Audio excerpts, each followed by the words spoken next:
Hi, my name's Daniel Cole. I'm a sophomore at Westmont College, and I've just had the privilege to get involved in Jesus Burgers this semester. And I just want to share a quick testimony from Halloween weekend. There was a team from Bethel here, and just some crazy acts of God went down. And the first thing that comes to mind was the first night of Halloween. I was waiting out with a girl named Alex from Brazil from the Bethel team, and this guy came up to us, and he just reeked of alcohol, and he, which is typical at Jesus Burgers, but we asked him, "Have you received a blessing yet?" And he's like, "No, I haven't." And I'm like, "Well, can we give you one?" And so we just ask the Holy Spirit to come.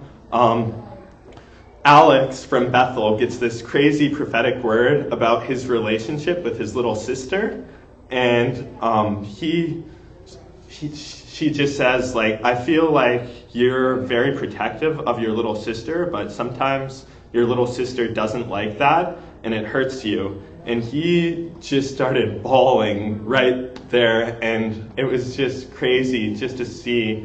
And so we just laid hands on him, asked the Holy Spirit to come, and just afterwards we're like, "How do you feel?" And his head was just back like this, and he's like, "I feel so much peace."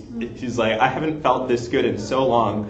And we're like, "Well, you can feel this good all the time if you ask Jesus into your life." And he's like, "Really?" And we're like, "Yeah." And so we just prayed with him right there. He told us he grew up Mormon and hadn't prayed in a long time. And he prayed, accepted Jesus, experienced the Holy Spirit's love in his life. And it was just one of the raddest experiences to be a part of. Like, it wasn't us at all, just like God speaking through us and just blessing him. And then the next night, he came again, and he spent the rest of the night at Jesus Burgers because he was so blessed. And then the next night, he came again. He's like, "Dude, I woke up this morning feeling so good." And we're like, "Wow, that's awesome." And then we're like, "Well, what are you going to do the rest of the night?" He's like, "Oh, I think I might go party a little bit more." But then he ended up spending the whole night at the Jesus Burgers house. And he was led in some inner healing exercises by one of the leaders of the Bethel team. And afterwards, later in the night, I talked to him, and I'm like, "How are you doing, man?" He's like, "Dude, this place is crazy. I just feel so much love. Like, how do you guys do this?" And we're like, "It's all Jesus, man." So anyways, that's my story.